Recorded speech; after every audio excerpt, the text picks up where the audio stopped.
महाकाल शिव की महिमा अपरंपार है। उन्हें प्रसन्न करने के लिए किसी खास प्रयास या पूजा पाठ की जरूरत नहीं होती, बल्कि सच्ची श्रद्धा और पूरे मन से किया गया प्रयास आपको भोलेनाथ की कृपा का पात्र बना सकता है। शायद यही वजह है कि अपने भक्तों के लिए महाकाल ने काल तक को भस्म कर दिया था। भक्त के प्रति महाकाल की अगाध आस्था की जिस कहानी का हम जिक्र कर रहे हैं, वह स्वयं भगवान कार्तिकेय ने संतों को सुनाई थी।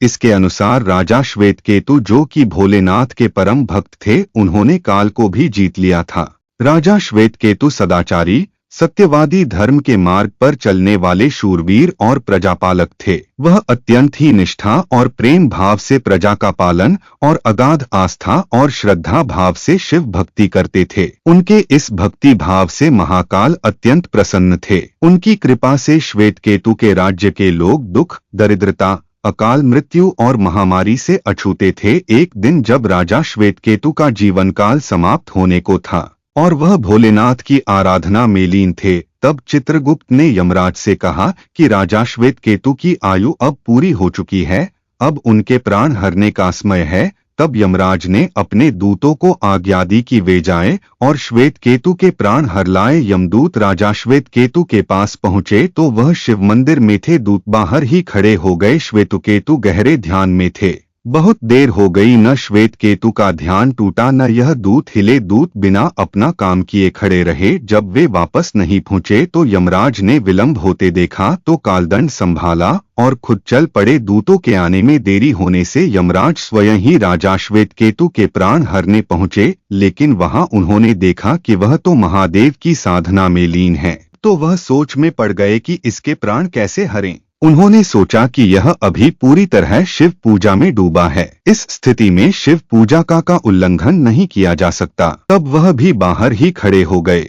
उधर जैसे ही काल को इसकी सूचना मिली तो उन्होंने तलवार निकाली और शिव मंदिर में जा घुसे। काल ने देखा कि राजा श्वेतकेतु अभी भी भगवान शिव के लिंग स्वरूप के सामने बैठे ध्यान मग्न हैं। वह झपटकर आगे बढ़ा और जैसे ही उसने राजा श्वेतकेतु का सिर काटने के लिए तलवार उठाई, शिव ने अपना तीसरा नेत्र खोलकर काल की ओर देखा। भोलेनाथ का तीसरा नेत्र खुलते ही काल वहीं राजा श्वेतकेतु के सामने जलकर भस्म हो गया। थोड़ी देर बाद जब राजा श्वेतकेतु का ध्यान टूटा, उन्होंने अपनी आंखें खोली तो राख में बदल चुके काल को देखा। उन्हें चिंता हुई कि यह कौन है और क्या है। श्वेतकेतु ने भगवान शिव से पूछा, हे भोलेनाथ, ये किसकी राख है?